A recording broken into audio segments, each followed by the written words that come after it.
Everyone, welcome to study dentistry.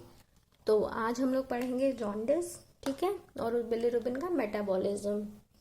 Due to shortage of space I am going to explain some few points orally, ठीक है। So what is jaundice? Jaundice क्या होता है, ठीक है।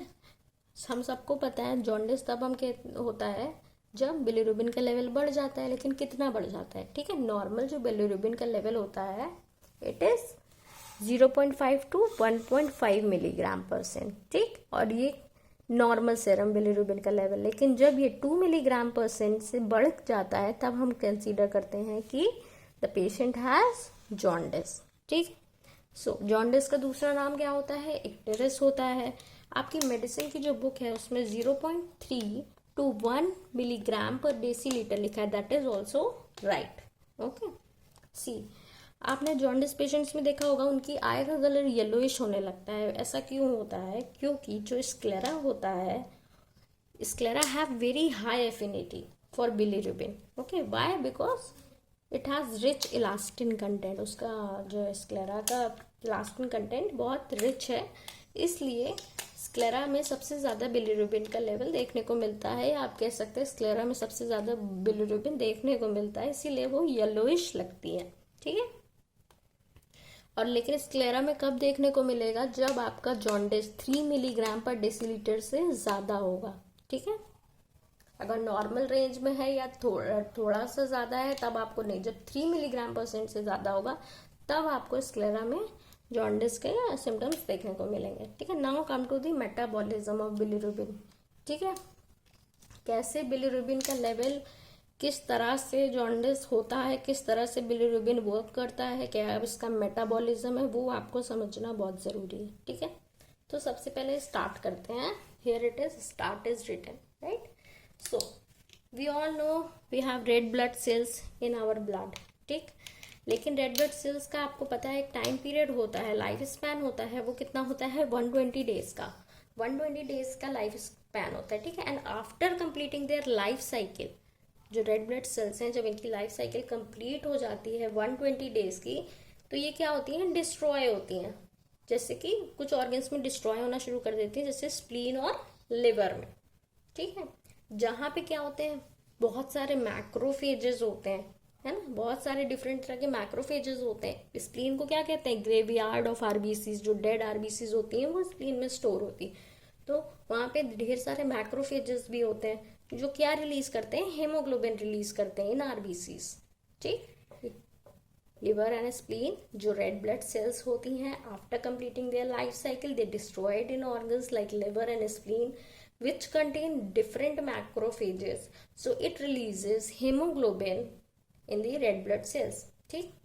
You all know hemoglobin, it is made up of two parts, heme and globin। दो part से मिलकर बना हेम और globin. Heme part will form iron and globin it will converted into amino acids and it is utilized by our body, right।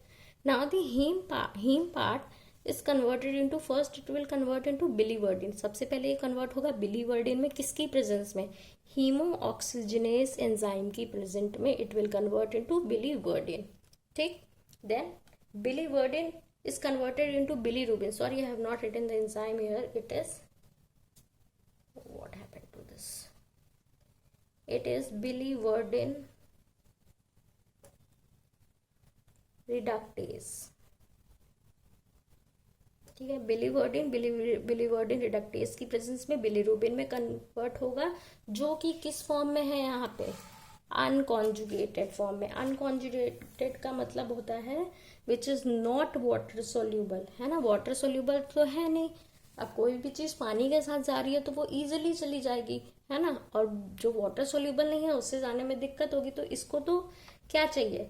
तो इसको albumin चाहिए transport करने के लिए। लिवर में इसको चाहिए एल्ब्यूमिन, ठीक है।